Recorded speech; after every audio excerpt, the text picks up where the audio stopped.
Hello. Hello. Sir, we calling from Flipkart, sir. Sir, your order was successful. Your order was delivered on time, sir. ನಾನೇನು offline ಮಾಡಿದ್ದೆ. Sir shoe ಬಂದಿದೆ sir. ಇಲ್ಲ sir, ನಾನೊಂದು ಇಲ್ಲೊಂದೊಂದು auto book ಮಾಡಿದ್ದೆ sir auto book ಮಾಡಿದ್ದೀನಿ sir ನಾನು ಇದನ್ನು.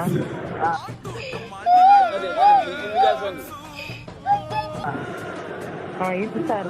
ಅಲ್ಲ ಸರ್, ಇದೇನಾ ಸರ್ ಬಂದಿರೋದು? ಹಾಂ ಸರ್ ಬಂದಿದೆ, ಬಂದ್ಬಿಡಿ. ಎಷ್ಟು ಸರ್ ಆಟೋ? ಸರ್ ಬರ್ತಾ ಹಲೋ ಹಾಂ ಬರ್ತಾ ಒಂದು 500 ರೂಪಾಯಿ ಇಟ್ಕೊಂಡು ಮಟನ್ ಅಂಗಡಿಗೆ ಹೋಗಿ ಒಂದು 50 kg ಮಟನ್ ನೋಡ್ತಿ. ಸರಿ ಸರ್, ನಮ್ಮ ಖಾತೆನೇ ಬೇಡ ಬಿಡಿ. ಅಲ್ಲ ಸರ್, ಏನು ಕೇಳಿ ಸ್ವಲ್ಪ ಹಾಂ ಒಂದು 50 kg 100 ರೂಪಾಯಿ ಇಟ್ಕೊಂಡು ಹೋಗಿ ಮಟನ್ ಅಂಗಡಿ ಹೋಗಿ 50 kg ಮಟನ್ ನೋಡ್ತಿ. ಅಯ್ಯೋ ಸರ್, ನಮ್ಗೇನು ಬೇಡ ಇಲ್ಲ. ನಾನು ಸ್ವಲ್ಪ ಸಮಯದಲ್ಲಿ ಪಿಕಪ್ ಮಾಡಿದ್ದಾರೆ. ಫೋನ್ ಸುಮ್ಮನೆ ಇಕ್ಕಿ ಸರ್ ನೀವು.